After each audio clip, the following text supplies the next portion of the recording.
Crisis and chaos at the ports and predictions of gloom and doom for the festive season and well beyond.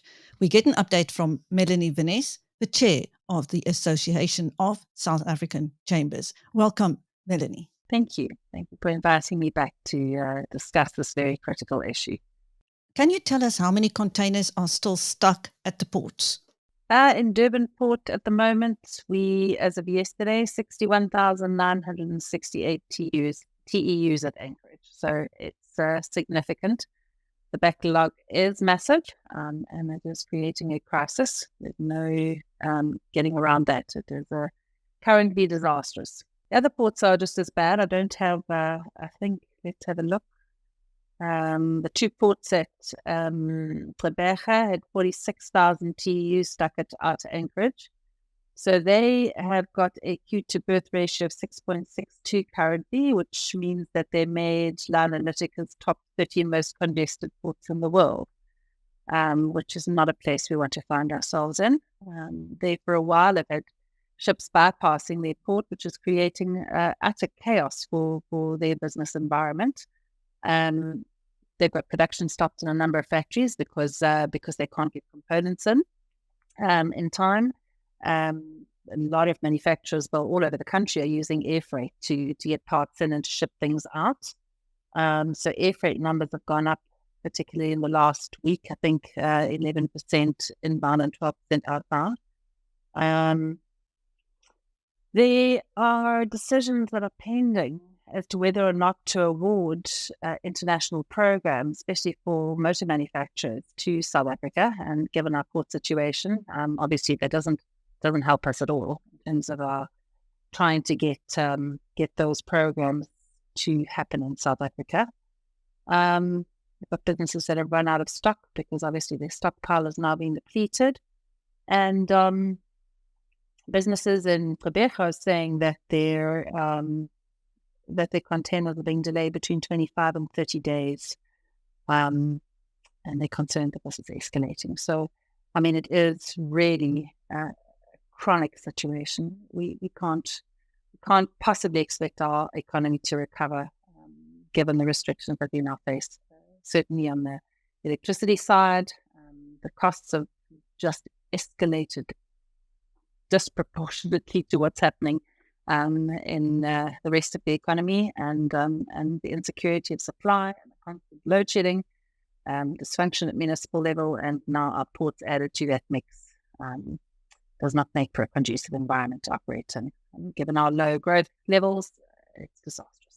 Is there any indication how long it could take for the ports to be cleared, for the backlog to be cleared? There isn't, and it depends on what mitigating interventions are actually put in place and how fast they're put in place. So on the positive side, post my last interview with Alec, the acting CEO of Transnet did come down to Durban to sit with the industry to have a discussion on what is needed. What was nice is that the South African Association of Ship Operators gave a very comprehensive proposal in terms of interventions that could possibly make a difference.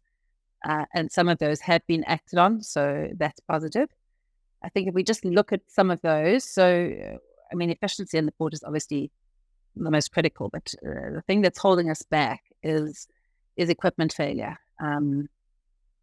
We don't have sufficient equipment. We've got equipment breakdowns on a regular basis, and they're not being repaired fast enough. So cranes and straddle carriers, they've made some suggestions for alternative, to use alternative equipment to maybe alleviate some of the backlog in terms of reach stackers and haul operations. There's a recommendation that the service and maintenance workshop needs to work at full capacity and around the clock. At the moment, it only works in the day, so you've only got emergency response 24 hours. The situation is so dire that it needs to be working 24 hours a day. They do need more engineers and staff. They need to procure cranes and straddle carriers, short tension devices as well, with some urgency. On that side, there is some positivity in that we believe that Transnet has issued a tender there obviously isn't the money to do that, but the private sector stepped up and said, we'll buy the equipment, and you can pay us off over a period of time, deducted from our bills or whatever the situation might be, so that we can get this working. It's destroying our economy. It's in our interest to help resolve it. We would like to. So Transnet has issued a tender, I believe, for some upfront capital with a long-term payment plan. So I believe that closes today, as far as I understand it. And our real request and plea to Transnet is that they deal very swiftly with awarding that tender, so we can get going with this process of procuring the necessary equipment to get the ports operating efficiently again. So if they do act quickly, maybe we can start next year on a more positive note. We're hopeful of that. And there's some other just basic efficiency interventions that they suggested, like, for instance, the truckers fetching all the containers for a particular bill of lading at the same time, so that there's less movement in the port. To look at improvements in the yard and stack planning strategies that they have, so that we could get the productivity moving in the port, in addition to the interventions that are obviously necessary in terms of equipment. So there's some hope at the end of the tunnel. I think that if we all pull together and they allow the private sector intervention and assistance that is being offered, it's in South Africa's interest to do so, then hopefully we will start to see some improvements in their efficiencies, particularly at our ports. Apart from the equipment issues, there have been other excuses like bad weather, especially at the Durban port. Yeah, no. So Durban and Cape Town have both experienced adverse weather conditions, but I mean, that is something that ports do experience, and it does exacerbate what is a really rotten situation currently. So it's a valid excuse. It's a valid excuse, but for us to be operating at the levels of efficiency that we're operating in means that when adverse weather comes along, we're in a far worse position. Some of the equipment needs to be upgraded. There is more modern equipment that would allow them to operate in more adverse weather conditions, for instance. So our failure to upgrade and maintain our equipment doesn't help that situation. You previously said that business was hurtful, and sometimes one wonders what can be done apart from being hurtful. So are you saying that business is now intervening to the extent that it is actually solving this problem itself, not relying on government to do it? No, so I mean, we need to work together. There's the ports belong to government, so we're saying that it's gone on long enough. We cannot continue any longer. We've reached crisis point now. We are very happy to play a significant role in resolving this crisis. It's in both of our interests to do so.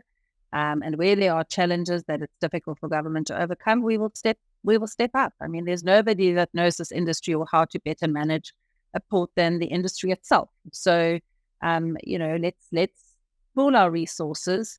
Let's look at the good, the bad, and the ugly. Find out where the problems are, and together solve them. We're willing to step up and be part of the solution. So, we're hopeful that with the engagements that we've had, it seems government is receptive. So, we'd like to see that happen with speed. But I mean, the fact that you actually have to buy the equipment. Yeah, it's in our interest to do it. I mean, it's not a great scenario, but it is where we are, and we would rather step up and buy the equipment and get the ports operating than live with the situation that we currently have. So we've got to get it right. That's the bottom line, or we all don't survive. Just to go back to something you said earlier, that you doubt whether the economy can recover from the onslaught of the electricity crisis, the port crisis. Can we? Well, there's already casualties. ArcelorMittal, 3,500 jobs. So when you say you doubt whether it can recover, how strongly are you making that statement? Well, we certainly can't recover in the short term, and some of the recovery will never happen. And if you look at ArcelorMittal's statement yesterday, 3,500 jobs in Newcastle and Vereeniging on the line.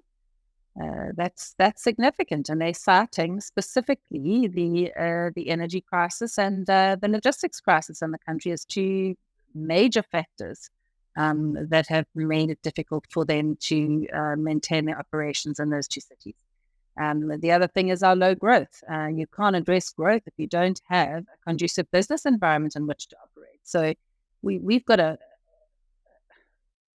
perfect storm currently with our situation, our logistics, and our energy situation. So we've got to have some swift changes very quickly if we don't want to see others follow.